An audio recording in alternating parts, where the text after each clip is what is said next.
Sean bienvenidos una vez más a su familia de un curso de milagros. El día de hoy vamos a dar comienzo a un nuevo capítulo del libro de texto de un curso de milagros. Capítulo 27. La curación del sueño. 1. El cuadro de la crucifixión. El deseo de ser tratado injustamente es un intento de querer transigir, combinando el ataque con la inocencia. ¿Quién podría combinar lo que es totalmente incompatible y formar una unidad con lo que jamás puede unirse? Si recorres el camino de la bondad, no tendrás miedo del mal ni de las sombras de la noche, mas no pongas símbolos de terror en tu senda, pues de lo contrario tejerás una corona de espinas de la que ni tu hermano ni tú os podréis librar. No puedes crucificarte solo a ti mismo, y si eres tratado injustamente, tu hermano no puede sino pagar por la injusticia que tú percibes. No puedes sacrificarte solo a ti mismo, pues el sacrificio es total. Si de alguna manera el sacrificio fuese posible, incluiría a toda la creación de Dios y al Padre junto con su bien amado Hijo. En tu liberación del sacrificio se pone de manifiesto la de tu hermano, haciéndose así evidente que tu liberación es la suya. Mas cada vez que sufres, ves en ello la prueba de que él es culpable de haberte atacado. De esta manera te conviertes a ti mismo en la evidencia de que él ha perdido su inocencia y de que solo necesita contemplarte para darse cuenta de que ha sido condenado. Pero la justicia se encargará de que él pague por todas las injusticias cometidas contra ti.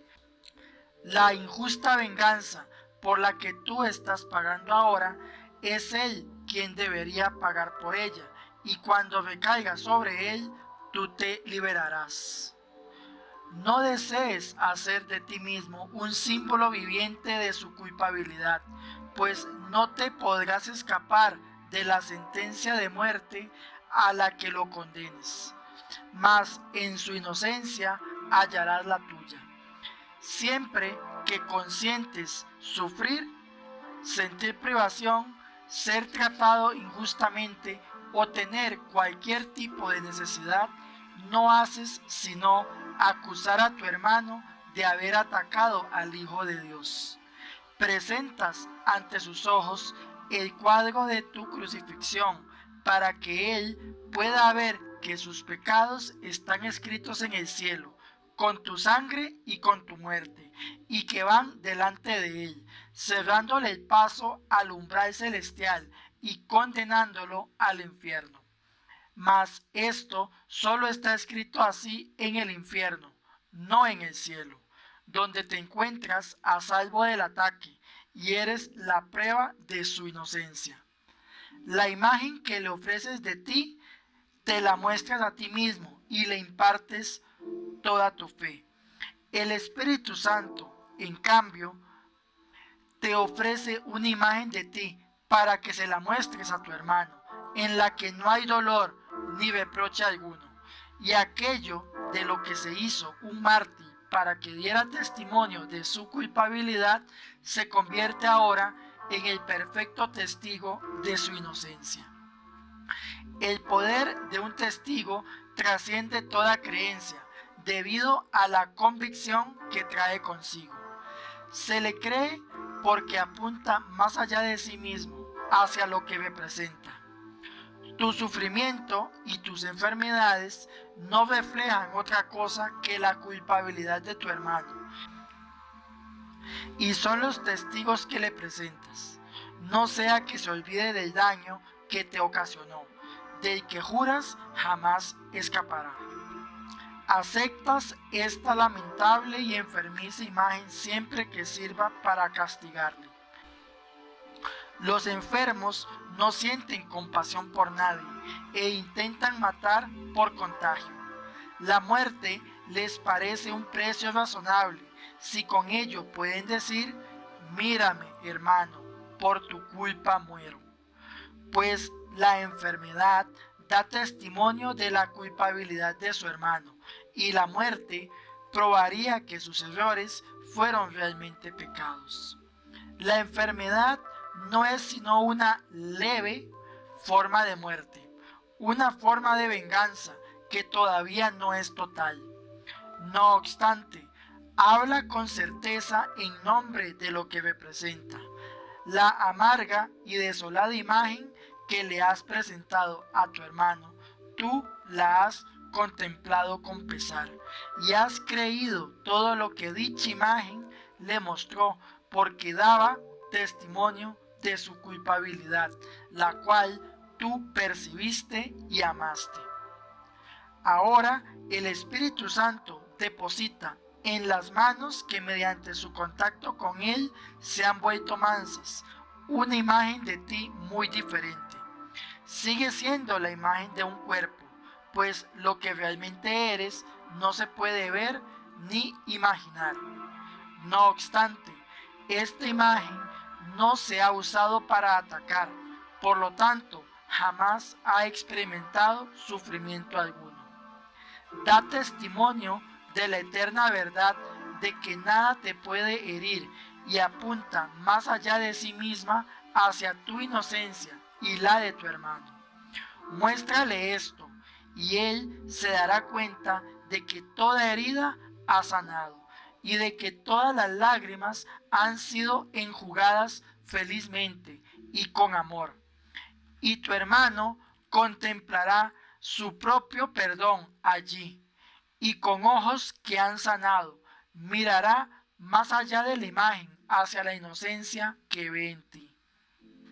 He aquí la prueba de que nunca pecó, de que nada de lo que su locura le ordenó hacer ocurrió jamás, ni tuvo efectos de ninguna clase, de que ningún reproche que haya albergado en su corazón estuvo jamás justificado, y de que ningún ataque podrá jamás hacerle sentir el venenoso e inexorable aguijón del temor.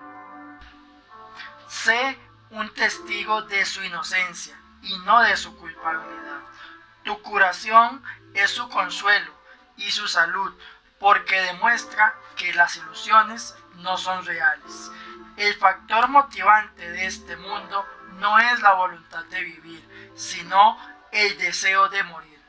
El único propósito que tiene es probar que la culpa es real.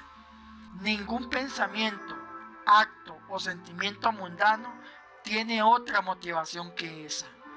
Estos son los testigos que se convocan para que se creen ellos y para que corroboren el sistema que representan y en favor del cual hablan. Y cada uno de ellos tiene muchas voces y os hablan a ti y a tu hermano en diferentes lenguas. Sin embargo, el mensaje que os dan a ambos es el mismo. Engalanar el cuerpo es una forma de mostrar cuán hermosos son los testigos de la culpa. Preocuparte por el cuerpo demuestra cuán frágil y vulnerable es tu vida, cuán fácilmente puede quedar destruido lo que amas. La depresión habla de muerte y la vanidad de tener un gran interés por lo que no es nada. La enfermedad, no importa en qué forma se manifieste, es el testigo más convincente de la futilidad y el que refuerza a todos los demás y les ayuda a pintar un cuadro en el que el pecado está justificado. Los enfermos creen que todas sus extrañas necesidades y todos sus deseos antinaturales están justificados, pues ¿quién podría amar una vida que queda truncada tan pronto y no atribuirle valor a los gozos pasajeros? ¿Qué placer hay que sea duradero? ¿No tienen los débiles el derecho de creer que cada migaja de placer robado constituye su justa retribución por la brevedad de sus vidas? Pues pagarán con su muerte por todos sus placeres, tanto si disfrutan de ellos como si no. A la vida siempre le llega su fin, sea cual sea la forma en que ésta se viva. Por lo tanto, se deleitan con lo pasajero y lo efímero. Nada de esto es un pecado, sino un testigo de la absurda creencia de que el pecado y la muerte son reales y de que tanto la inocencia como el pecado acabarán igualmente en la tumba. Si esto fuera cierto, tendrías ciertamente motivos para contentarte con ir en pos de gozos pasajeros y disfrutar de cada pequeño placer siempre que tuvieras la oportunidad. No obstante, en este cuadro no se percibe al cuerpo como algo neutral y desprovisto de un objetivo intrínseco, pues se convierte en el símbolo del reproche y en la prueba de la culpabilidad, cuyas consecuencias aún están ahí a la vista, de modo que la causa jamás se pueda negar. Tu función consiste en mostrarle a tu hermano que el pecado carece de causa. Cuán fútil tiene que ser verte a ti mismo como la prueba fehaciente de que lo que tu función es jamás se podrá realizar. La imagen que te ofrece el Espíritu Santo no convierte al cuerpo en algo que éste no es. Lo único que hace es purificarlo de todo vestigio de acusación y reproche, al representársele como algo carente de propósito. No se le puede considerar ni enfermo ni saludable, ni bueno ni malo. No da lugar a que se le pueda juzgar en modo alguno. No tiene vida, pero tampoco está muerto. Cualquier experiencia de amor o de miedo le es ajena, pues ahora no da testimonio de nada, al no tener ningún propósito y al encontrarse la mente libre otra vez para determinar cuál debe ser su propósito. Ahora el cuerpo no está condenado, sino en espera de que se le confiera un propósito, de modo que pueda llevar a cabo la función que se le ha de encomendar. En este espacio vacío, del que el objetivo de pecado ha sido erradicado, se puede recordar el cielo. Ahora su paz puede descender hasta aquí y la perfecta curación reemplazar a la muerte.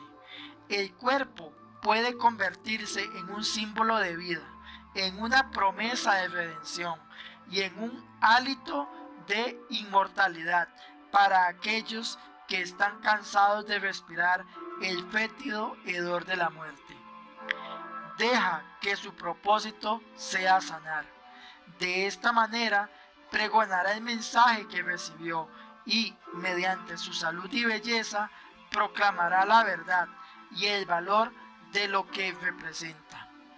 Deja que reciba el poder de representar una vida que no tiene fin, por siempre a salvo del ataque, y deja que su mensaje para tu hermano sea: contémplame, hermano, gracias a ti vivo. La manera más fácil de dejar que esto se logre es simplemente esta: no permitas que el cuerpo tenga ningún propósito procedente del pasado, cuando estabas seguro de que sabías que su propósito era fomentar la culpa. Pues esto, afirma tu imagen enfermiza, es un símbolo duradero de lo que el cuerpo representa, y ello impide que se le pueda conferir una perspectiva diferente, un propósito distinto. Tú no sabes cuál es su propósito. No hiciste sino darle la ilusión de un propósito a una cosa que concebiste para ocultar de ti mismo tu función. Esta cosa sin propósito no puede ocultar la función que el Espíritu Santo te encomendó.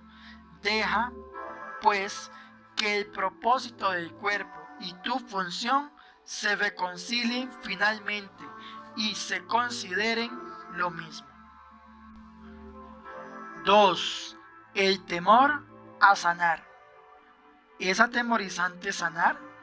Sí, para muchos lo es, pues la acusación es un obstáculo para el amor y los cuerpos enfermos son ciertamente acusadores. Obstruyen completamente el camino de la confianza y de la paz, proclamando que los débiles no pueden tener confianza y que los lesionados no tienen motivos para gozar de paz. ¿Quién que haya sido herido por su hermano podría amarlo aún y confiar en él? Pues su hermano lo atacó y lo volverá a hacer. No lo protejas, ya que tu cuerpo lesionado demuestra que es a ti a quien se debe proteger de él. Tal vez perdonarlo sea un acto de caridad, pero no es algo que él se merezca. Se le puede compadecer por su culpabilidad, pero no puede ser eximido. Y si le perdonas sus transgresiones, no haces sino añadir otro fardo más a la culpa que realmente ya ha acumulado. Los que no han sanado no pueden perdonar, pues son los testigos de que el perdón es injusto. Prefieren conservar las consecuencias de la culpa que no reconocen. No obstante, nadie puede perdonar un pecado que considere real, y lo que tiene consecuencias tiene que ser real, porque lo que ha hecho está ahí a la vista. El perdón no es piedad, la cual no hace sino tratar de perdonar lo que cree que es verdad. No se puede devolver bondad por maldad, pues el perdón no establece primero que el pecado sea real para luego perdonarlo. Nadie que esté hablando en serio diría: hermano, me has herido.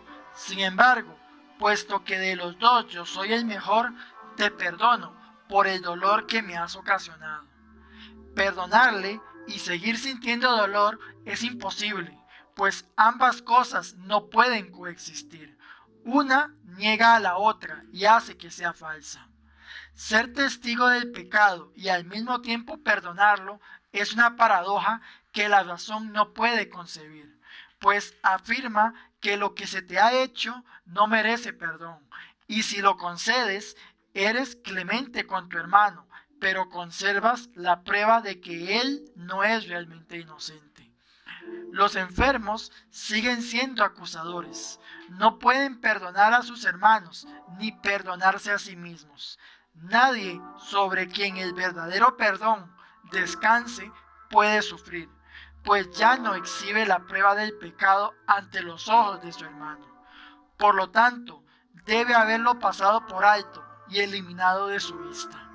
El perdón no puede ser para uno y no para el otro. El que perdona se cura, y en su curación radica la prueba de que ha perdonado verdaderamente y de que no guarda traza alguna de condenación que todavía pudiera utilizar contra sí mismo o contra cualquier ser vivo. El perdón no es real a menos que os brinde curación a tu hermano y a ti. Debes dar testimonio de que sus pecados no tienen efecto alguno sobre ti, para así demostrar que no son reales. ¿De qué otra manera podría ser él inocente? ¿Y cómo podría estar justificada su inocencia, a menos que sus pecados carecieran de los efectos que confirmarían su culpabilidad? Los pecados están más allá del perdón, simplemente porque entrañarían efectos que no podrían cancelarse ni pasarse por alto completamente. En el hecho de que puedan cancelarse radica la prueba de que son simplemente errores. Permítete ser curado para que de este modo puedas perdonar y ofrecer salvación a tu hermano y ofrecértela a ti. Un cuerpo enfermo demuestra que la mente no ha sanado. Un milagro de curación prueba que la separación no tiene efectos. Creerás en aquello que le quieras probar a tu hermano, El poder de tu testimonio procede de tus creencias, y todo lo que dices, haces o piensas no hace sino dar testimonio de lo que le enseñas. Tu cuerpo puede ser el medio para demostrarle que nunca has sufrido por su causa, y al sanar puede ofrecerle un mudo testimonio de su inocencia. Este testimonio es el que puede hablar con más elocuencia que 1000 lenguas juntas, pues le prueba que ha sido perdonado. Un milagro no le puede ofrecer menos a él de lo que te ha dado a ti. De esta manera, tu curación demuestra que tu mente ha sanado y que ha perdonado lo que tu hermano no hizo. Y así, él se convence de que jamás perdió su inocencia y sana junto contigo. El milagro deshace de este modo todas las cosas que, según el mundo, jamás podrían deshacerse. Y la desesperanza y la muerte no pueden sino desaparecer ante el ancestral clarín que llama a la vida. Esta llamada es mucho más poderosa que las débiles y miserables súplicas de la muerte y la culpabilidad. La ancestral llamada que el Padre le hace a su Hijo y el Hijo a los suyos será la última trompeta que el mundo oirá. Hermano, la muerte no existe, y aprenderás esto cuando tu único deseo sea mostrarle a tu hermano que él jamás te hirió. Él cree que tiene las manos manchadas con tu sangre y, por lo tanto, que está condenado. Mas se te ha concedido poder mostrarle, mediante tu curación, que su culpabilidad no es sino la trama de un absurdo sueño. Cuán justos son los milagros, pues os otorgan a ti y a tu hermano el mismo regalo de absoluta liberación de la culpa. Tu curación os evita dolor a ti y a él, y sanas porque le deseaste el bien. Esta es la ley que el milagro obedece. La curación no ve diferencias en absoluto. No procede de la compasión, sino del amor. Y el amor quiere demostrar que todo sufrimiento no es sino una vana imaginación, un absurdo deseo sin consecuencia alguna. Tu salud es uno de los resultados de tu deseo de no ver a tu hermano con las manos manchadas de sangre, ni de ver culpabilidad en su corazón, que se ha vuelto pesado por la prueba del pecado que carga. Y lo que deseas se te concede para que lo puedas ver. El costo de tu serenidad es la suya. Este es el precio que el Espíritu Santo y el mundo interpretan de manera diferente. El mundo lo percibe como una afirmación del hecho de que con tu salvación se sacrifica la suya. El Espíritu Santo sabe que tu curación da testimonio de la suya y de que no puede hallarse aparte de ella en absoluto. Mientras tu hermano consienta sufrir, tú no podrás sanar, mas le puedes mostrar que su sufrimiento no tiene ningún propósito ni causa alguna. Muéstrale que has sanado y él no consentirá sufrir por más tiempo, pues su inocencia habrá quedado clara ante sus propios ojos y ante los tuyos, y la risa reemplazará vuestros lamentos, pues el Hijo de Dios habrá recordado que Él es el Hijo de Dios. ¿Quién tiene entonces miedo de sanar? Solo aquellos para quienes el sacrificio y el dolor de su hermano representa su propia serenidad. Su propia impotencia y debilidad les sirven de base para justificar el dolor de su hermano. El constante aguijón de la culpa que éste experimenta les sirve para probar que él es un esclavo, pero que ellos son libres.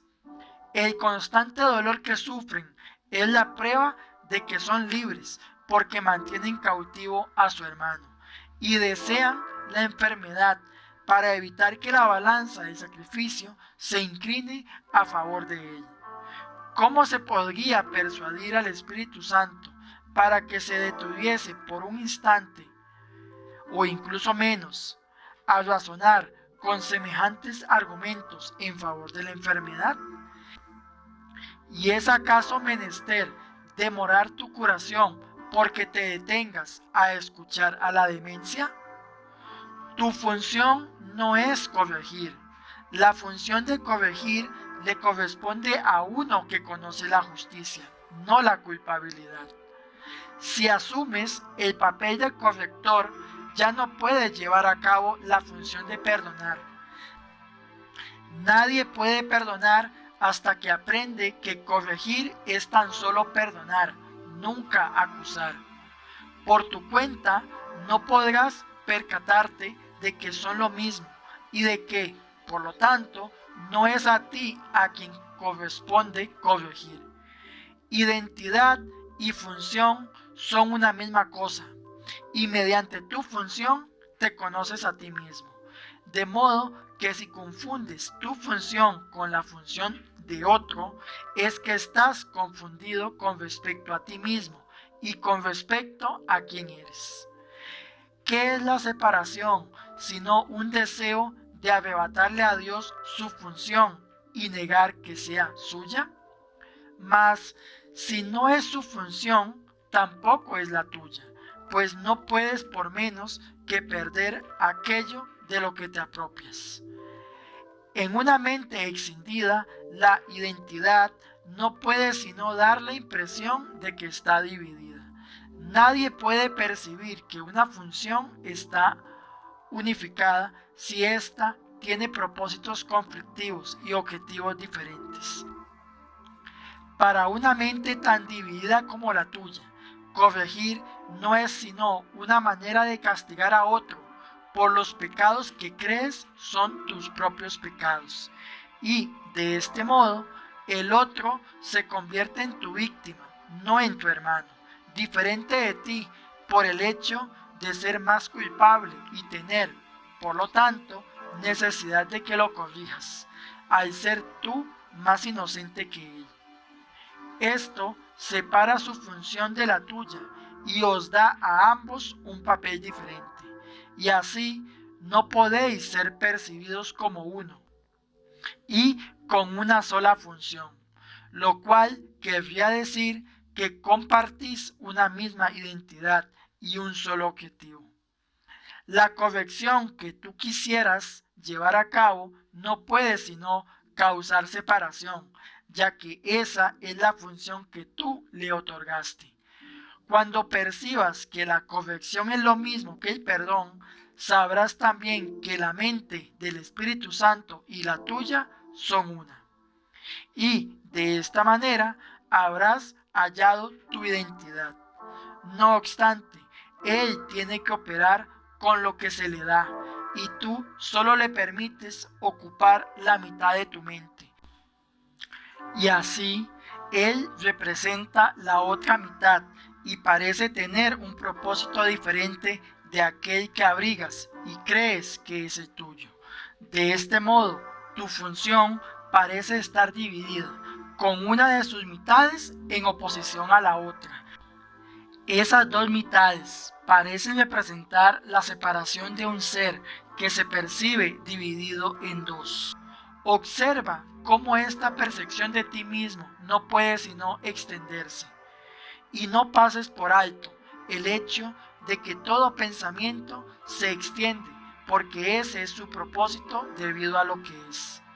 De la idea de que el ser se compone de dos partes, surge necesariamente el punto de vista de que su función está dividida entre las dos. Pero lo que quieres corregir es solamente la mitad del error, que tú crees que es todo el error. Los pecados de tu hermano se convierten, de este modo, en el blanco central de la corrección. No vaya a ser que tus errores y los suyos se vean como el mismo error.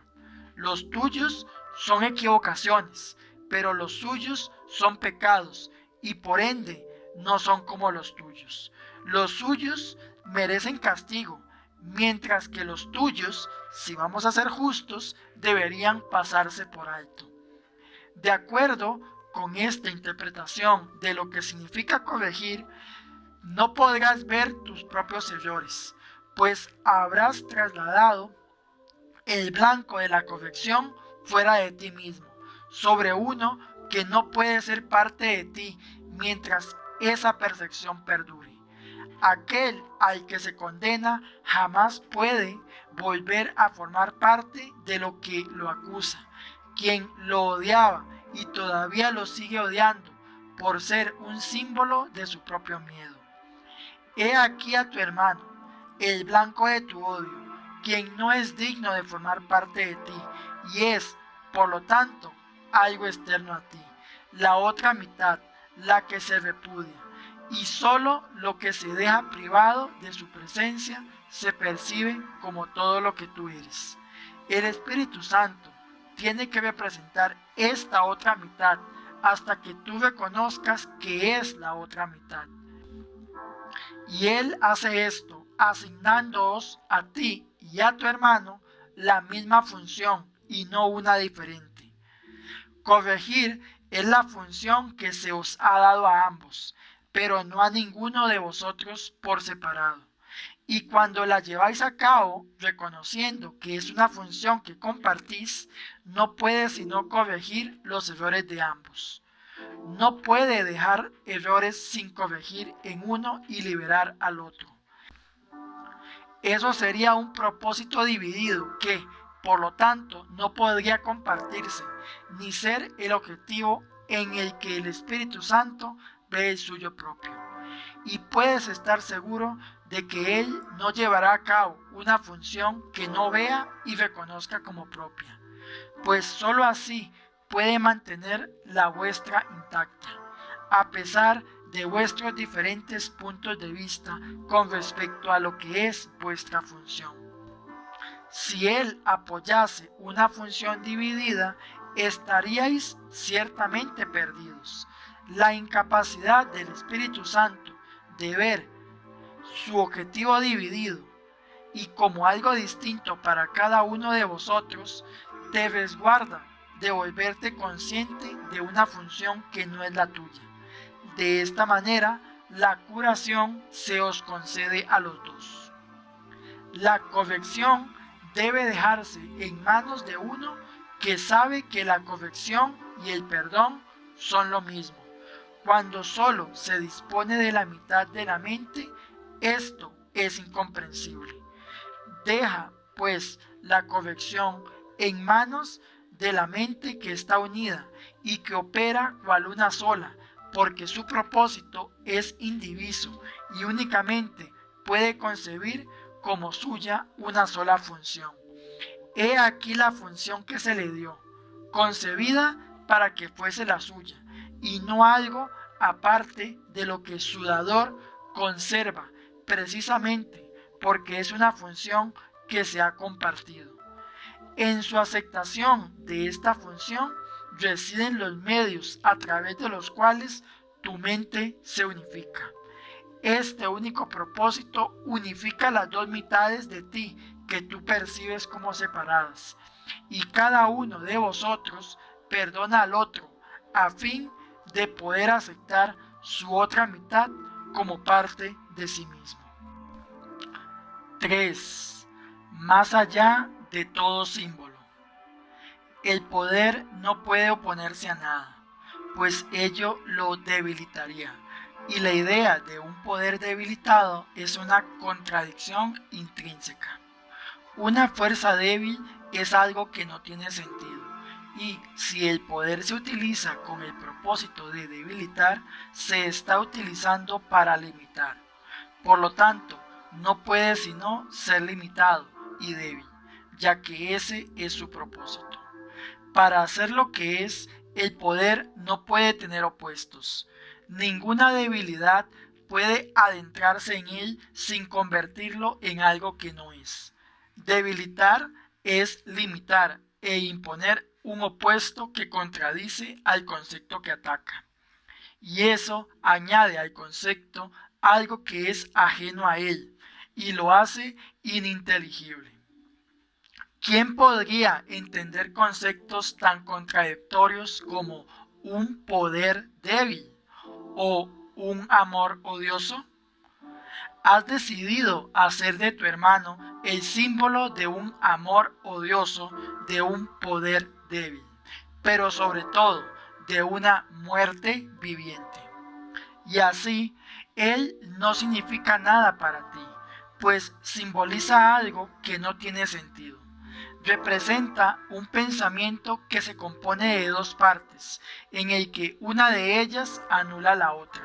Sin embargo, la mitad que se anula contradice de inmediato a la otra, de modo que ambas desaparecen. Y ahora él no representa nada. Los símbolos que no representan otra cosa que ideas inexistentes no pueden sino representar la vacuidad y la nada. Sin embargo, la vacuidad y la nada no pueden ser una interferencia.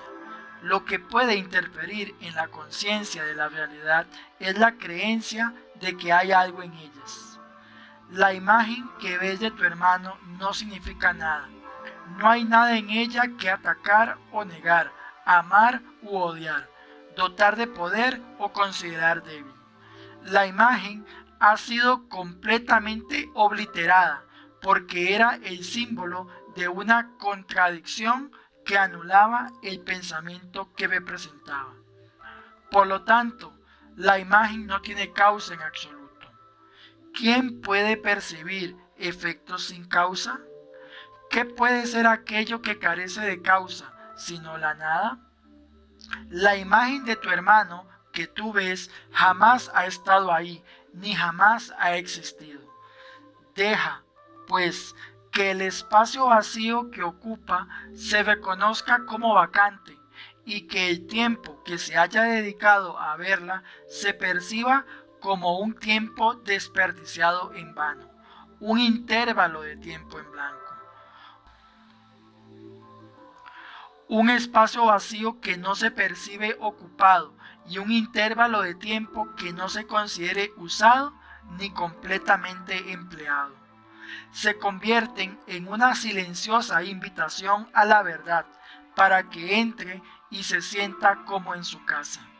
No se puede hacer ningún preparativo que aumente el verdadero atractivo de esta invitación, pues lo que se deja vacante, Dios lo llena, y allí donde Él está, tiene que morar la verdad. La creación es un poder que no se puede debilitar y que no tiene opuestos. Para esto no hay símbolos. Nada puede apuntar hacia lo que está más allá de la verdad, pues, ¿qué podría representar lo que es más que todo? El verdadero deshacimiento, no obstante, tiene que ser benévolo. Por lo tanto, la primera imagen que reemplaza a la tuya es otra clase de imagen. De la misma manera en que la nada no puede ser representada, tampoco existe un símbolo que pueda representar la totalidad. La realidad, en última instancia, solo se puede conocer libre de cualquier forma, sin imágenes que la representen y sin ser vista. El perdón aún no se conoce como un poder completamente exento de límites. Sin embargo, no fija ninguno de los límites que tú has decidido imponer. El perdón es el medio que representa a la verdad temporalmente. Le permite al Espíritu Santo llevar a cabo un intercambio de imágenes mientras los recursos de aprendizaje aún tengan sentido y el aprendizaje no haya concluido. Ningún recurso de aprendizaje es útil una vez que se alcanza el objetivo de aprendizaje, pues entonces deja de tener utilidad. Pero durante el aprendizaje se utiliza de una manera que ahora temes, pero que llegarás a amar. La imagen de tu hermano que se te ha dado para que ocupe el lugar que tan recientemente dejaste desocupado y vacante, no necesitará defensa de ninguna clase, pues le darás una preferencia abrumadora. No te demorarás ni un instante en decidir que esa es la única imagen de él que quieres.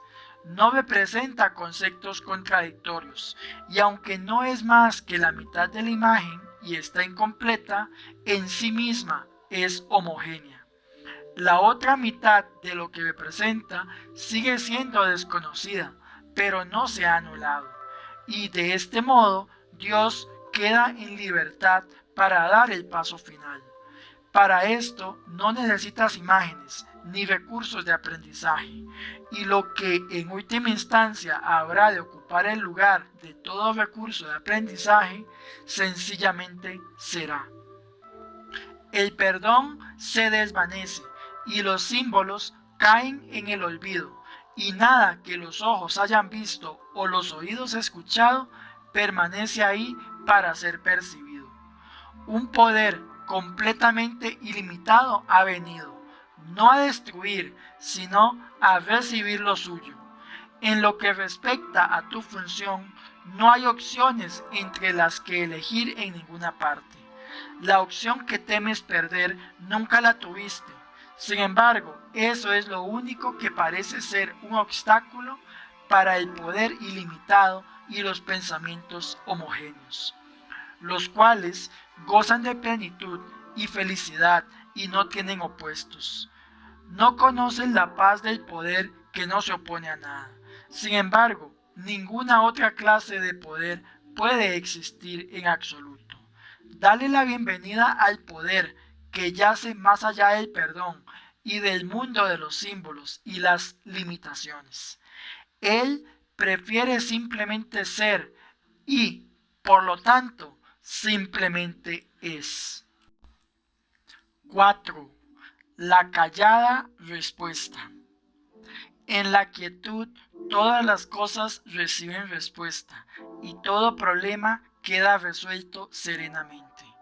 Pero en medio del conflicto no puede haber respuesta ni se puede resolver nada, pues su propósito es asegurarse de que no haya solución y de que ninguna respuesta sea simple.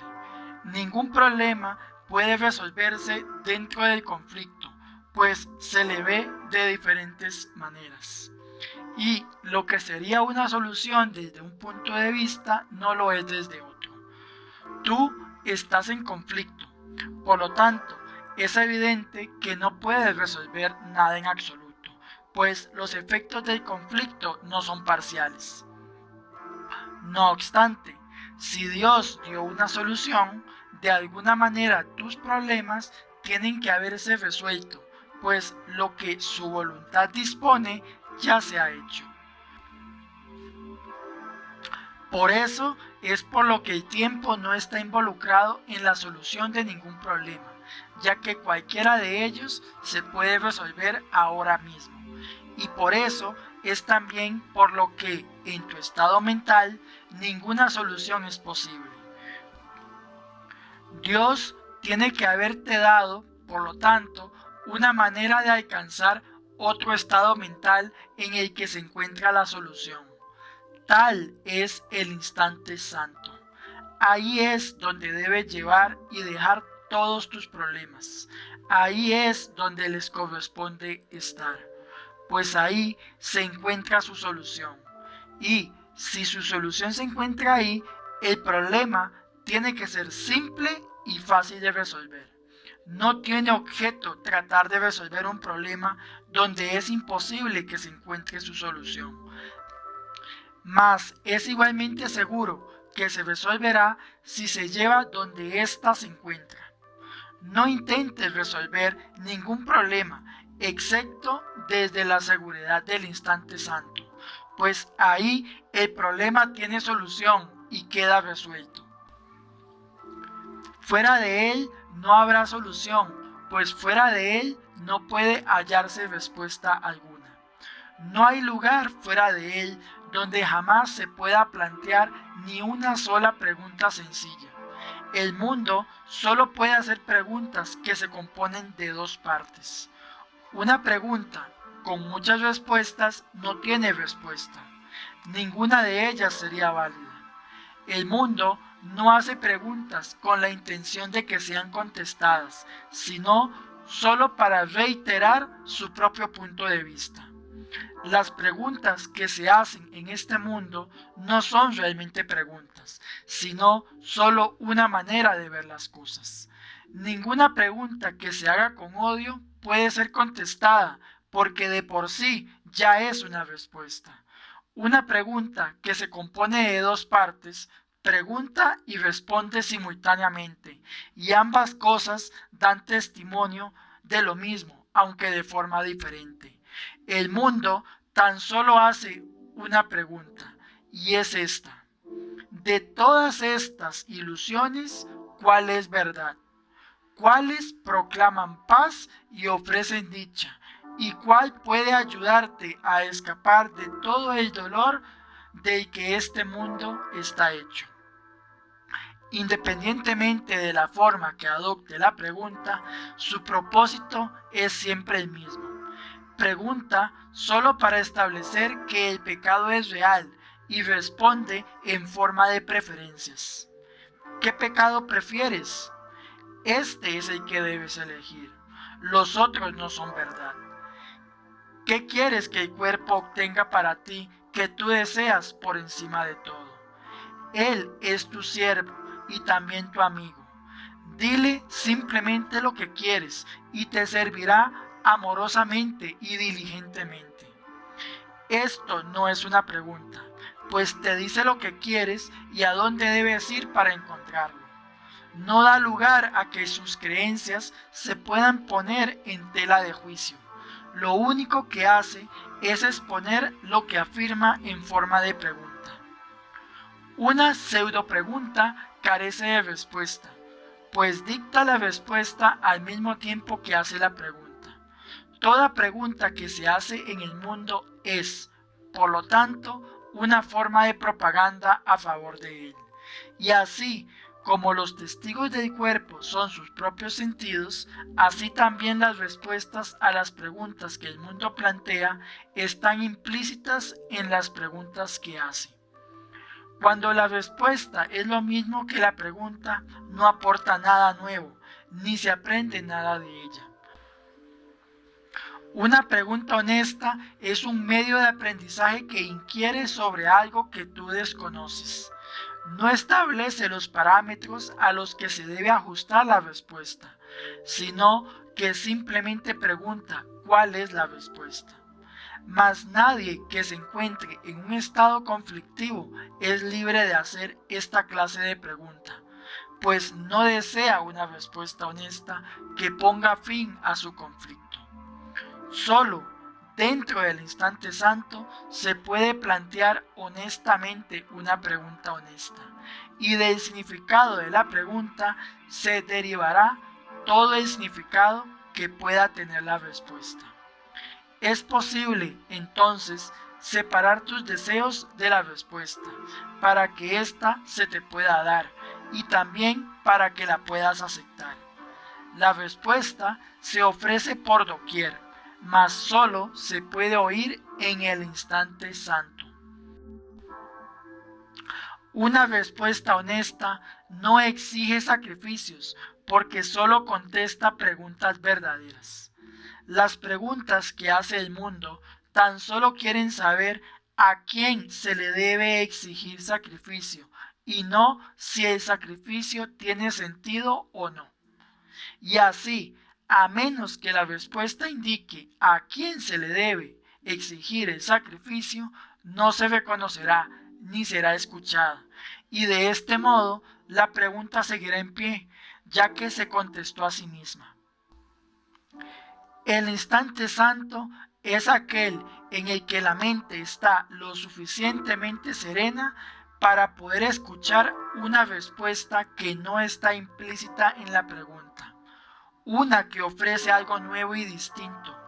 ¿Cómo iba a poderse contestar una pregunta que no hace sino repetirse a sí misma? No trates, por lo tanto, de solventar problemas en un mundo del que se ha excluido la solución. Lleva, más bien, el problema al único lugar en el que se halla la respuesta y en el que se te ofrece amorosamente. En él se encuentran las respuestas que solventarán tus problemas, pues no forman parte de ellos y toman en cuenta lo que puede ser contestado, lo que la pregunta realmente es. Las respuestas que el mundo ofrece no hacen sino suscitar otra pregunta, si bien dejan la primera sin contestar. En el instante santo puedes llevar la pregunta a la respuesta y recibir la respuesta que fue formulada expresamente para ti. 5. El ejemplo de la curación. La única manera de curar es ser curado. El milagro se extiende sin tu ayuda, pero tú eres esencial para que pueda dar comienzo. Acepta el milagro de curación y se extenderá por razón de lo que es. Su naturaleza es extenderse desde el instante en que nace, y nace en el instante en que se ofrece y se recibe. Nadie puede pedirle a otro que sane, pero puede permitirse a sí mismo ser sanado y así ofrecerle al otro lo que él ha recibido. ¿Quién podría ofrecer a otro lo que él mismo no tiene? ¿Y quién podría compartir lo que se niega a sí mismo? El Espíritu Santo te habla a ti, no a otro, y al escucharle, su voz se extiende porque has aceptado lo que dice. La salud es el testigo de la salud. Mientras no se dé testimonio de ella, no será convincente. Sirve de prueba solo cuando ha sido demostrada, por lo que tiene que proveer un testigo que nos induzca a creer. Nadie se cura con mensajes contradictorios. Te curas cuando lo único que deseas es curar. Tu propósito indiviso hace que esto sea posible. Pero si tienes miedo de la curación, entonces no puede efectuarse a través de ti. Lo único que se requiere para que se efectúe es que no haya miedo. Los temerosos no se han curado, por lo tanto no pueden curar. Esto no quiere decir que para que puedas curar tenga que haber desaparecido del todo el conflicto de tu mente, pues si así fuese, no habría entonces necesidad de curación. Mas si quiere decir que, aunque solo sea por un instante, tienes que amar sin atacar. Un instante es suficiente. Los milagros no están circunscritos al tiempo. El instante santo es la morada de los milagros. Desde ahí, cada milagro viene a este mundo como testigo de un estado mental que ha trascendido el conflicto y alcanzado la paz. El instante santo lleva el consuelo de la paz al campo de batalla, demostrando así que la guerra no tiene efectos, pues todo el dolor que la guerra ha tratado de ocasionar, los cuerpos despedazados y los miembros mutilados, los moribundos gimientes y los muertos silenciosos son dulcemente elevados y consolados. Allí donde un milagro ha venido a sanar, no hay tristeza. Y lo único que se requiere para que todo esto ocurra es un instante de tu amor sin traza alguna de ataque. En ese instante sanas y en ese mismo instante se consuma toda curación. ¿Qué podría estar separado de ti una vez que has aceptado la bendición que el instante santo brinda? No tengas miedo de bendecir, pues aquel que te bendice ama al mundo y no deja nada en él que pueda ser motivo de temor. Pero si te niegas a dar tu bendición, el mundo te parecerá ciertamente temible, pues le habrás negado su paz y su consuelo y lo habrás condenado a la muerte. aquel que pudo haber salvado a un mundo tan penosamente despojado de todo, pero que se volvió atrás por temor a ser curado. ¿No vería acaso a ese mundo como una condenación? Los ojos de los moribundos reflejan reproche y el sufrimiento susurra. ¿De qué tienes miedo? Examina detenidamente su pregunta. La hace en tu nombre.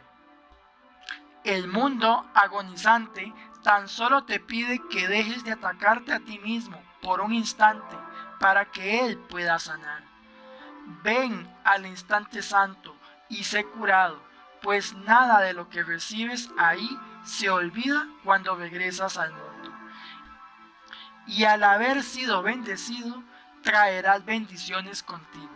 Se te da vida para que se le impartas al mundo moribundo, y los ojos dolientes ya no acusarán, sino que brillarán con agradecimiento hacia ti que los bendijiste. El fulgor del instante santo iluminará tus ojos y les dará visión para que puedan ver más allá del sufrimiento y, en su lugar, contemplar la faz de Cristo. La curación reemplaza al sufrimiento. El que ve la faz de Cristo no lo puede percibir, pues ambas cosas no pueden estar presentes a la vez. Y el mundo será el testigo de lo que veas y dará testimonio de ello. Así, pues, lo único que el mundo requiere para poder sanar es tu curación. Solo necesita una lección que se haya aprendido perfectamente. Y de esta manera, cuando tú la olvides, el mundo te recordará dulcemente lo que le enseñaste. Debido a su agradecimiento, no dejará de prestarte apoyo a ti que te dejaste curar para que Él pudiera vivir. Invocará a sus testigos para mostrarte la faz de Cristo, a ti que les trajiste la visión, gracias a la cual ellos la presenciaron. El mundo de acusación es reemplazado por otro, en el que todos los ojos se vuelven amorosamente hacia el amigo que les trajo su liberación. Y tu hermano percibirá felizmente los muchos amigos que antes consideraba enemigos. Aunque los problemas no son algo concreto, se manifiestan en formas concretas, y son estas formas las que configuran el mundo. Nadie entiende la naturaleza de su problema, pues de lo contrario ya no estaría ahí para que él lo pudiese ver. La naturaleza misma del problema es que no es un problema. Sin embargo, mientras él lo perciba así, no podrá verlo tal como es. La curación, en cambio, es evidente en situaciones concretas y se generaliza para incluirlas a todas. Esto se debe a que todas ellas son realmente la misma situación, a pesar de sus diferentes formas. La finalidad de todo aprendizaje es la transferencia, la cual se consuma cuando dos situaciones distintas se ven como la misma, ya que lo único que se puede encontrar en ellas son elementos comunes. Esto, no obstante, solo lo puede lograr uno que no ve las diferencias que tú ves. No eres tú quien lleva a cabo la transferencia de lo que has aprendido, pero el hecho de que dicha transferencia ya se haya llevado a cabo, a pesar de todas las diferencias que ves, te convence de que esas diferencias no podían ser reales. Tu curación se extenderá y se aplicará a problemas que no creías eran tus problemas. Y resultará evidente también que todos tus diferentes problemas se resolverán tan pronto como te hayas librado de uno solo de ellos. No puede ser que sus diferencias sean las que hayan hecho que esto sea posible, pues el aprendizaje no puede saltar de una situación a su opuesto y obtener los mismos resultados. Toda curación debe proceder de manera ordenada, de acuerdo con las leyes que han sido percibidas correctamente y que no se han violado. No dejes que la manera en que las percibes te haga sentir miedo. Estás equivocado, pero hay alguien dentro de ti que está en lo cierto. Deja, pues, la transferencia de tu aprendizaje en manos de aquel que realmente entiende sus leyes y que se asegurará de que permanezcan invioladas e ilimitadas. Tu papel consiste simplemente en aplicarte a ti mismo lo que Él te ha enseñado y Él hará el resto. Así es como los diferentes y numerosos testigos de tu aprendizaje te demostrarán el poder de lo que has aprendido. El primer testigo que verás será a tu hermano, pero tras él habrá miles, y tras cada uno de estos 1000 más. Puede que cada uno de ellos parezca tener un problema distinto del de los demás, mas todos se resolverán al unísono, y su común resolución demostrará que las preguntas no podían haber sido distintas. Que la paz sea contigo, a quien se le ofrece curación, y comprenderás que se te da la paz cuando aceptas la curación para ti mismo. No necesitas ser consciente de toda su valía para entender que te has beneficiado de ella.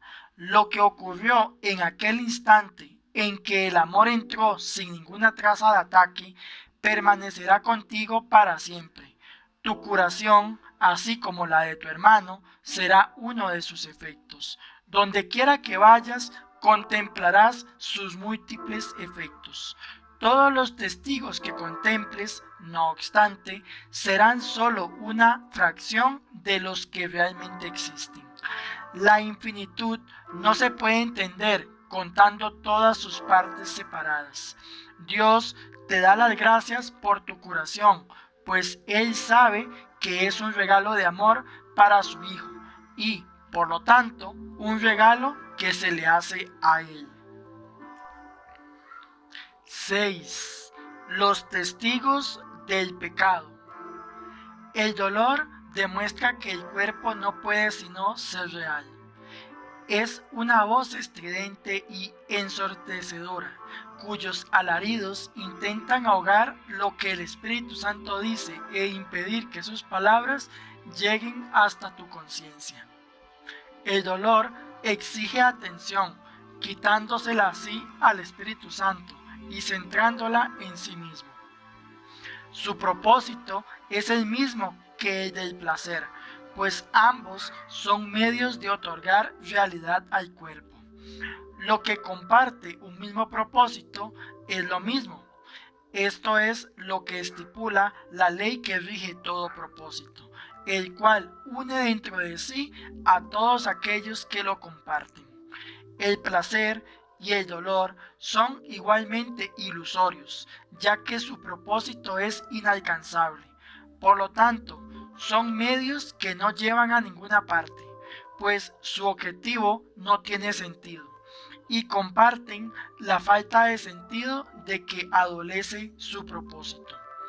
El pecado oscila entre el dolor y el placer y de nuevo el dolor, pues cualquiera de esos testigos es el mismo y solo tienen un mensaje. Te encuentras aquí, dentro de un cuerpo, y se te puede hacer daño. También puedes tener placer, pero el coste de este es el dolor. A estos testigos se unen muchos más. Cada uno de ellos parece diferente porque tiene un nombre distinto y, así, parece responder a un sonido diferente. A excepción de esto, los testigos del pecado son todos iguales. Llámale dolor al placer y dolerá. Llámale placer al dolor y no sentirás el dolor que se oculta tras el placer. Los testigos del pecado no hacen sino cambiar de un término a otro, según uno de ellos ocupa el primer plano y el otro retrocede al segundo. Es irrelevante, no obstante, cuál de ellos tenga primacía en cualquier momento dado. Los testigos del pecado solo oyen la llamada de la muerte. El cuerpo, que de por sí carece de propósito, contiene todas tus memorias y esperanzas. Te vales de sus ojos para ver y de sus oídos para oír, y dejas que te diga lo que siente. Mas él no lo sabe. Cuando convocas a los testigos de su realidad, te repite únicamente los nombres de estos que le diste para que él los usara. No puedes elegir cuál de entre ellos es real, pues cualquiera que elijas es igual que los demás. Lo único que puedes hacer es decidir llamarlos por un nombre o por otro, pero eso es todo. No puedes hacer que un testigo sea verdadero solo porque lo llames con el nombre de la verdad. La verdad se encuentra en él si eso es lo que representa. De lo contrario, miente, aunque lo llames con el santo nombre de Dios mismo. El testigo de Dios no ve testigos contra el cuerpo. Tampoco presta atención a los testigos que con otros nombres hablan de manera diferente en favor de la realidad del cuerpo. Él sabe que no es real, pues nada podría contener lo que crees que el cuerpo contiene dentro de sí. El cuerpo no puede decirle a una parte de Dios cómo debe sentirse o cuál es su función.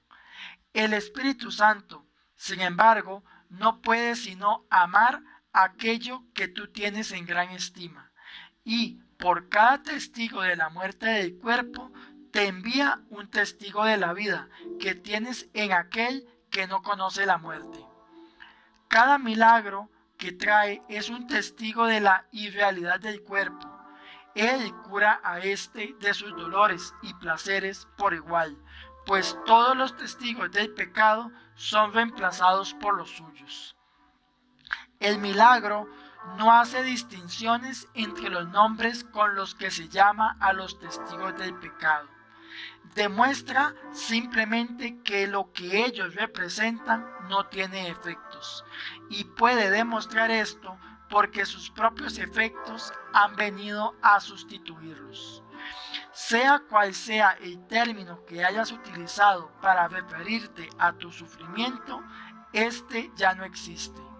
Aquel que es portador del milagro percibe que todos esos términos son uno y lo mismo, y los llama miedo.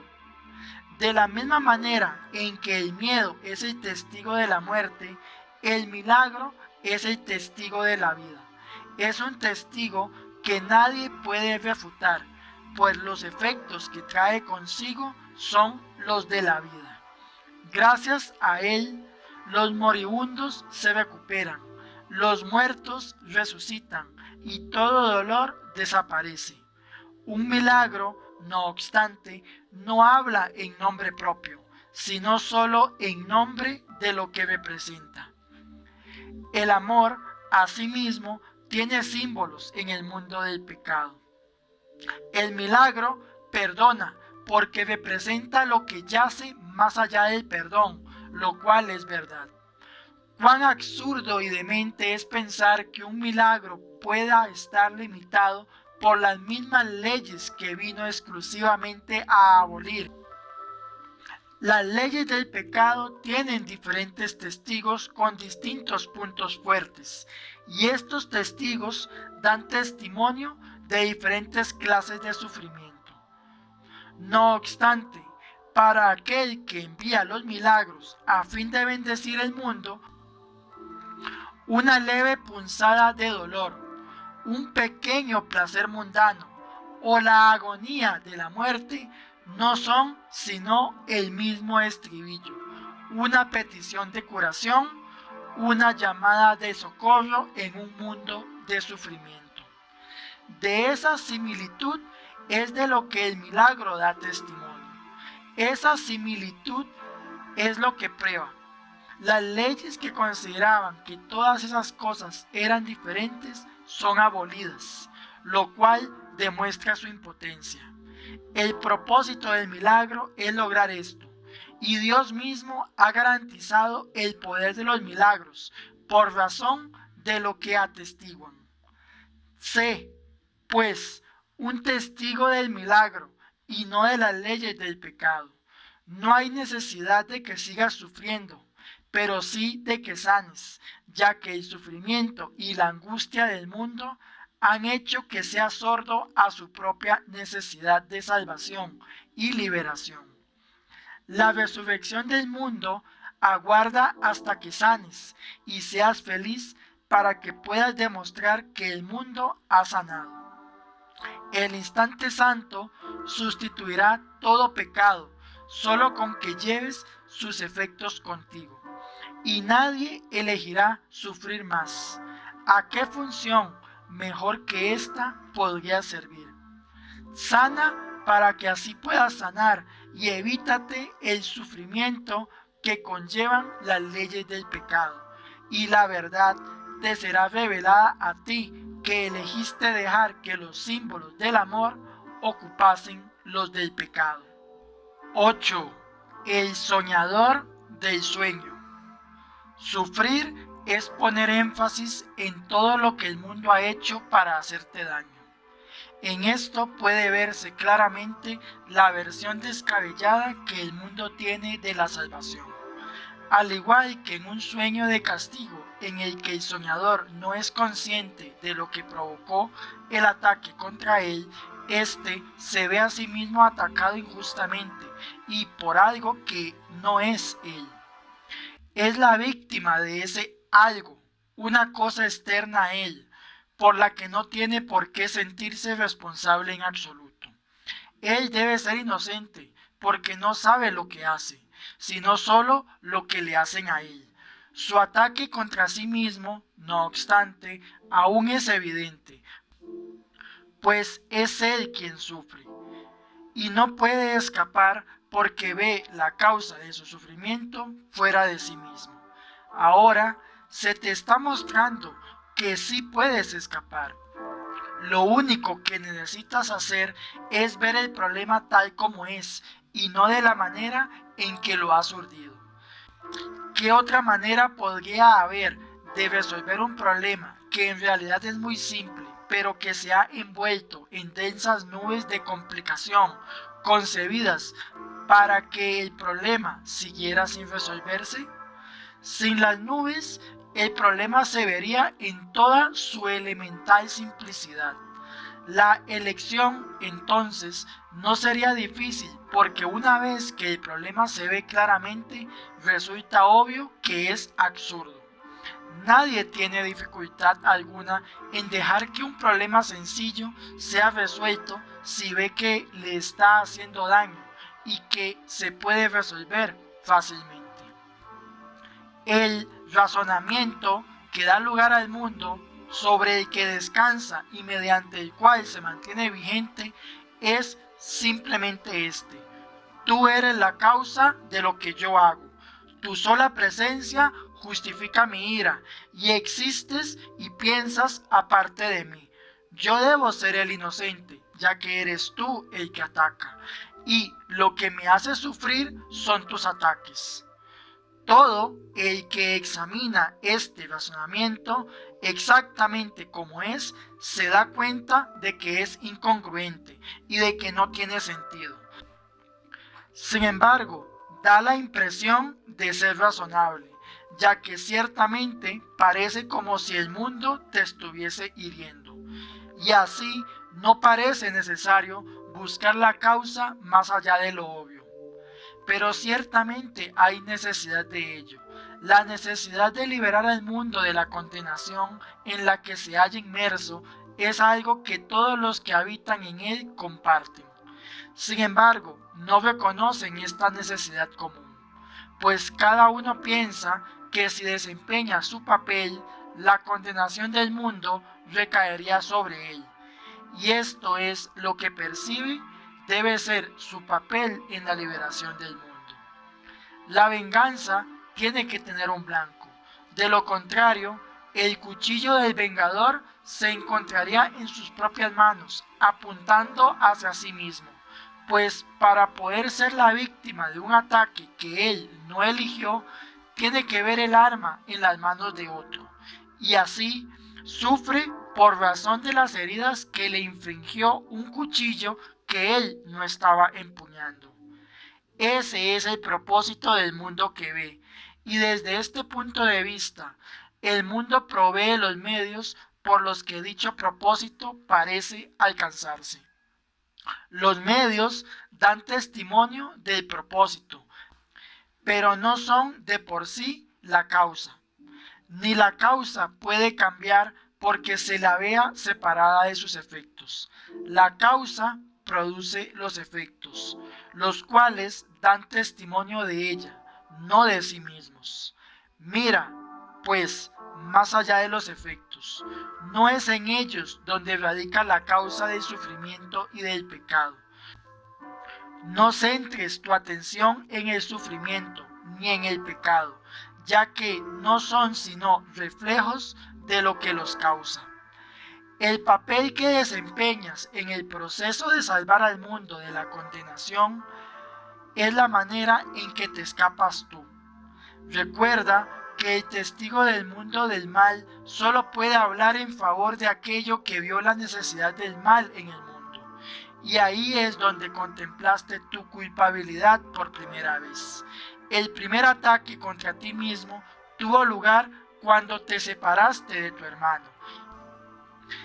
Y de esto es de lo que el mundo da testimonio. No busques otra causa, ni recurras a las poderosas legiones de sus testigos para deshacerla.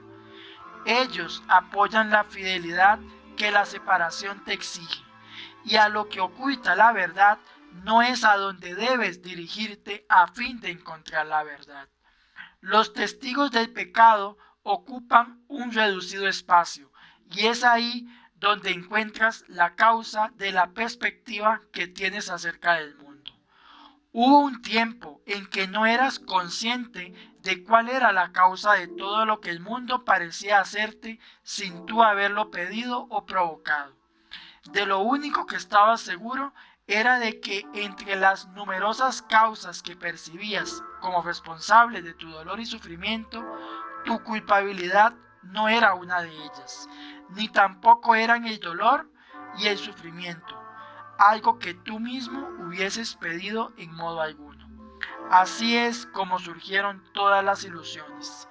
El que las teje no se da cuenta de que es él mismo quien las urde, ni cree que la realidad de éstas dependa de él. Cualquiera que sea su causa, es algo completamente ajeno a él, y su mente no tiene nada que ver con lo que él percibe. No puede dudar de la realidad de sus sueños, porque no se da cuenta del papel que él mismo desempeña en su fabricación y en hacer que parezcan reales. Nadie puede despertar de un sueño que el mundo esté soñando por él, pues en ese caso él se ha convertido en parte del sueño de otro. No puede elegir despertar de un sueño que él no urdió. Es la víctima impotente de un sueño concebido y preciado por otra mente, la cual no se preocupa por él en absoluto y es tan indiferente a su paz y a su felicidad como lo es el tiempo o la hora del día. No lo ama, sino que caprichosamente lo obliga a desempeñar cualquier papel que satisfaga su sueño. Es tan poca su valía que él no es más que una sombra danzante que sube y baja al compás de un guión disparatado, concebido dentro del fútil sueño del mundo. Esta es la única imagen que puedes ver, la única opción que tienes ante ti. La otra posible causa, si es que tú no eres el soñador de tus propios sueños, y esto es lo que eliges cuando niegas que la causa del sufrimiento esté en tu mente. Alégrate de que lo esté, pues de esta manera tú eres el único que puede determinar tu destino en el tiempo.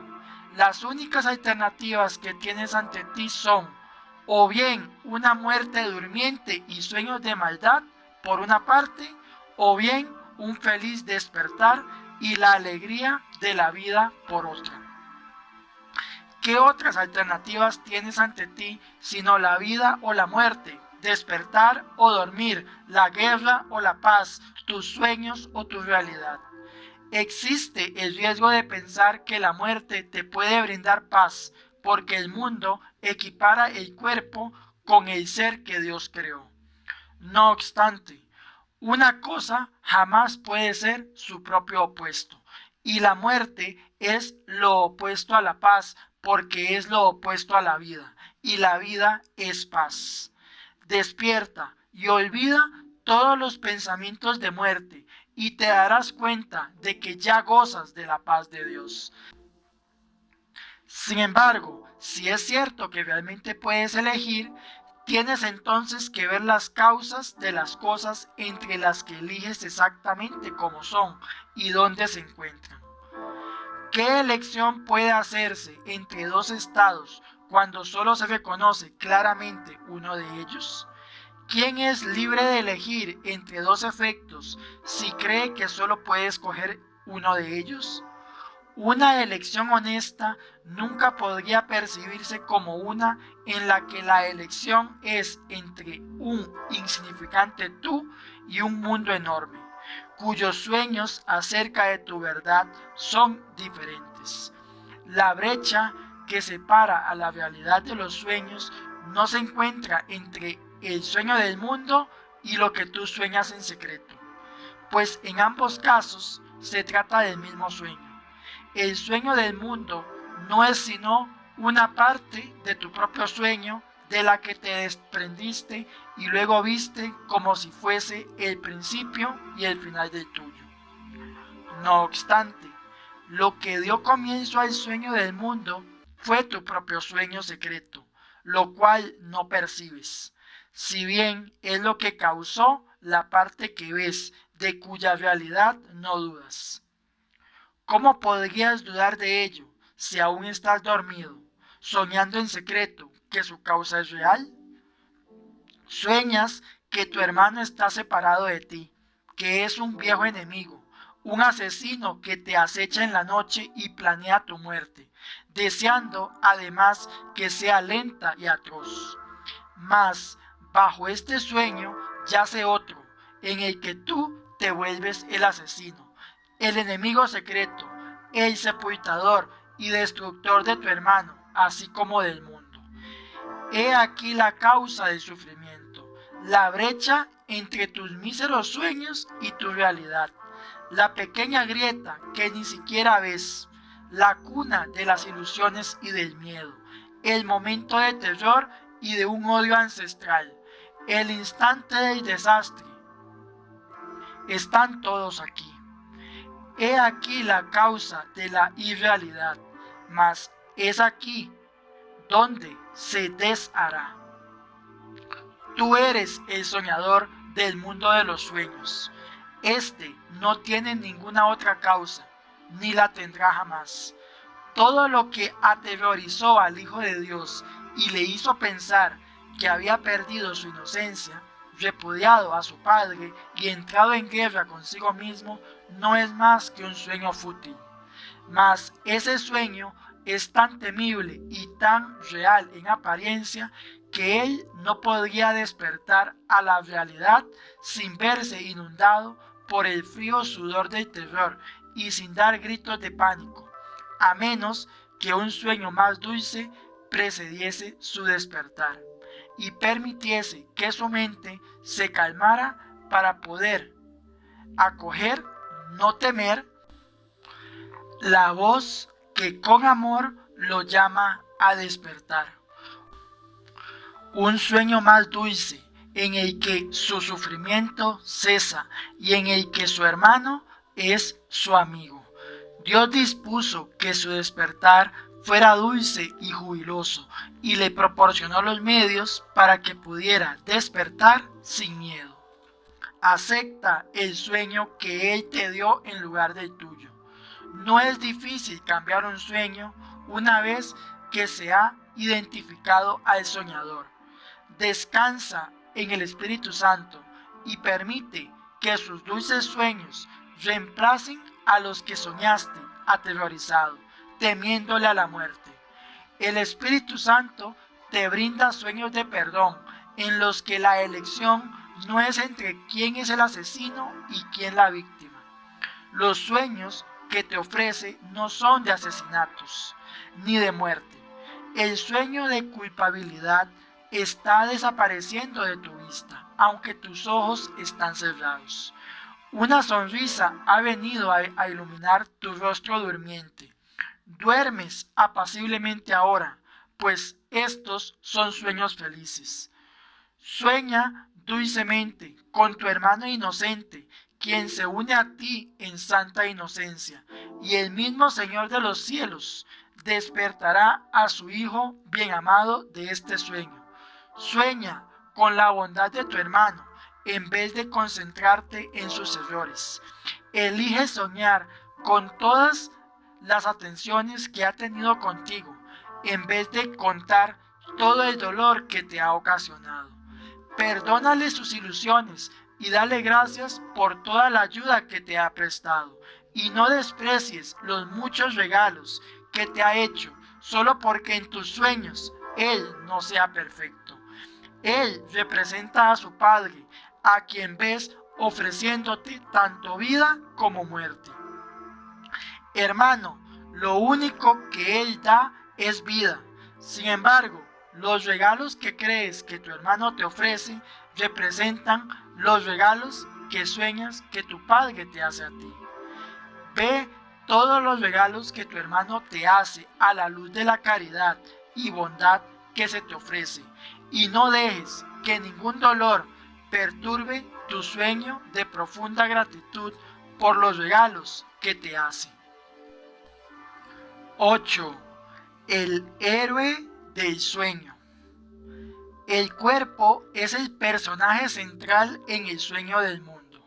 Sin él no hay sueño, ni él existe sin el sueño en el que actúa como si fuera una persona digna de ser vista y creída.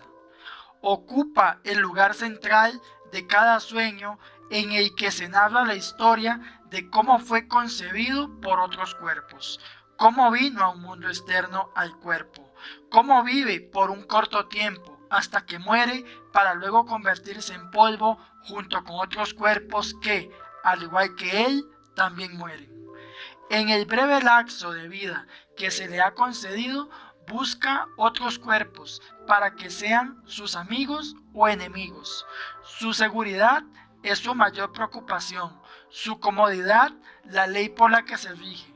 Trata de buscar placer y de evitar todo lo que le pueda ocasionar dolor, pero por encima de todo, trata de enseñarse a sí mismo que sus dolores y placeres son dos cosas diferentes y que es posible distinguir entre ellos.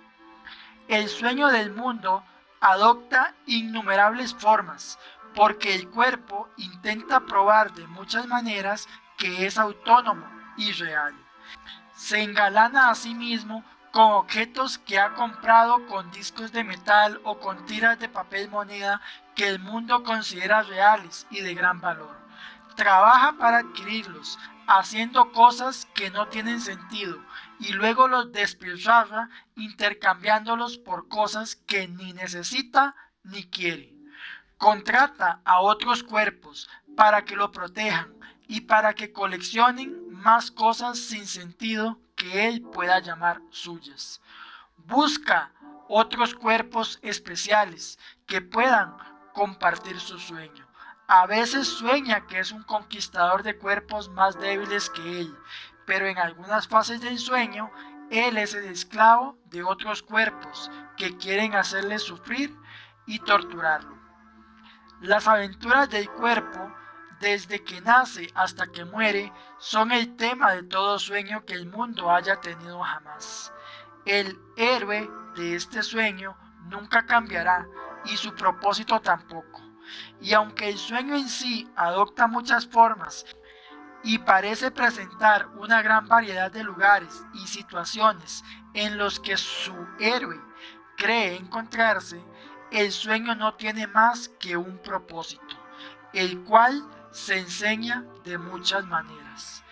Esta es la lección que trata de enseñar una y otra vez, que el cuerpo es causa y no efecto, y que tú, que eres su efecto, no puedes ser su causa. De esta manera, tú no eres el soñador, sino el sueño, y así deambulas fútilmente entrando y saliendo de lugares y situaciones que él maquina. Que esto es todo lo que el cuerpo hace es cierto, pues no es más que una figura en un sueño.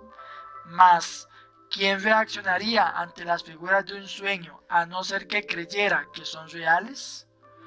En el instante en que las reconoce como lo que verdaderamente son, dejan de tener efectos sobre él, porque entiende que fue él mismo quien les dio los efectos que tienen, al causarlas y hacer que parecieran reales. ¿Cuán dispuesto estás a escaparte de los efectos de todos los sueños que el mundo haya tenido? ¿Es tu deseo impedir que ningún sueño parezca ser la causa de lo que haces? Examinemos, pues, el comienzo del sueño, ya que la parte que ves no es sino la segunda, cuya causa se encuentra en la primera. Nadie que esté dormido y soñando en el mundo recuerda el ataque que se infligió a sí mismo. Nadie cree que realmente hubo un tiempo en el que no sabía nada de cuerpos y en el que no habría podido concebir que este mundo fuese real. De otro modo, se habría dado cuenta de inmediato de que estas ideas son una mera ilusión, tan ridículas que no sirven para nada, excepto para reírse de ellas. Cuán serias parecen ahora. Y nadie puede recordar aquel entonces cuando habrían sido motivo de risa e incredulidad. Pero lo podemos recordar solo con que contemplemos su causa directamente, y al hacerlo veremos que, en efecto, son motivo de risa y no de temor. Devolvámosle al soñador el sueño del que se desprendió, el cual él percibe como algo que le es ajeno y que se le está haciendo a él. Una diminuta y alocada idea, de la que el Hijo de Dios olvidó reírse, se adentró en la eternidad, donde todo es uno. A causa de su olvido, ese pensamiento se convirtió en una idea seria, capaz de lograr algo, así como de producir efectos reales. Juntos podemos hacer desaparecer ambas cosas, riéndonos de ellas, y darnos cuenta de que el tiempo no puede afectar la eternidad. Es motivo de risa pensar que el tiempo pudiese llegar a circunscribir a la eternidad, cuando lo que ésta significa es que el tiempo no existe. Una intemporalidad en la que se otorga realidad al tiempo, una parte de Dios que puede atacarse a sí misma, un hermano separado al que se considera un enemigo y una muerte dentro de un cuerpo, son todos diferentes aspectos de un círculo vicioso, cuyo final empieza en su comienzo y concluye en su causa. El mundo que ves te muestra exactamente lo que creíste haber hecho, excepto que ahora crees que lo que hiciste se te está haciendo a ti. La culpa que sentiste por lo que habías pensado, la proyectaste fuera de ti sobre un mundo culpable, que es el que entonces sueña tus sueños y piensa tus pensamientos por ti. Es su venganza la que recae sobre ti, no la tuya. Te mantiene estrechamente confinado a un cuerpo, al que castiga por todos los actos pecaminosos que éste comete en su sueño, y no puedes hacer que el cuerpo deje de cometer sus actos depravados, porque tú no eres su hacedor, y, por lo tanto, no puedes controlar sus acciones, su propósito o su destino. El mundo no hace sino demostrar una verdad ancestral.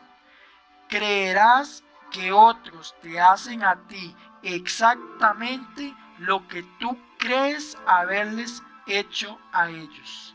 Y una vez que te hayas engañado a ti mismo culpándolos, no verás la causa de sus actos, porque desearás que la culpa recaiga sobre ellos.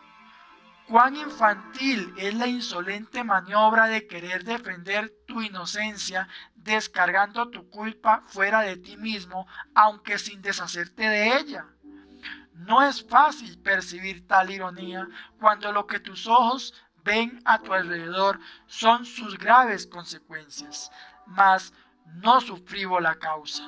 Separados de su causa, los efectos parecen ciertamente ser tristes y graves.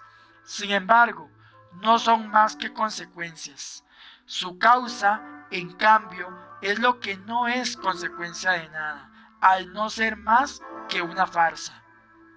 El Espíritu Santo, sonriendo dulcemente, percibe la causa y no presta atención a los efectos.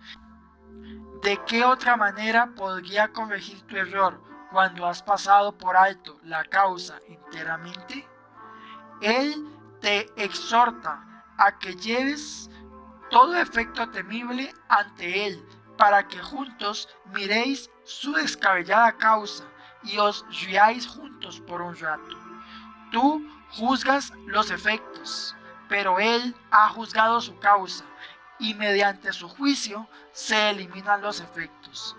Tal vez vengas con los ojos abrasados en lágrimas, mas óyele decir: hermano mío, santo Hijo de Dios, contempla tu sueño fútil en el que solo algo así podría ocurrir, y saldrás del instante santo riendo, con tu risa y la de tu hermano unida a la de él. El secreto de la salvación no es sino este, que eres tú el que se está haciendo todo esto a sí mismo. No importa cuál sea la forma del ataque, eso sigue siendo verdad. No importa quién desempeñe el papel de enemigo y quién el de agresor, eso sigue siendo verdad. No importa cuál parezca ser la causa de cualquier dolor o sufrimiento que sientas, eso sigue siendo verdad.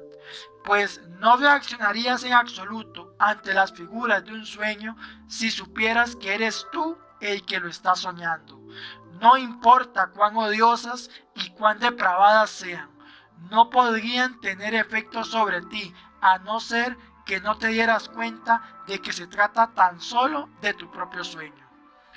Basta con que aprendas esta lección para que te libres de todo sufrimiento. No importa la forma en que éste se manifieste.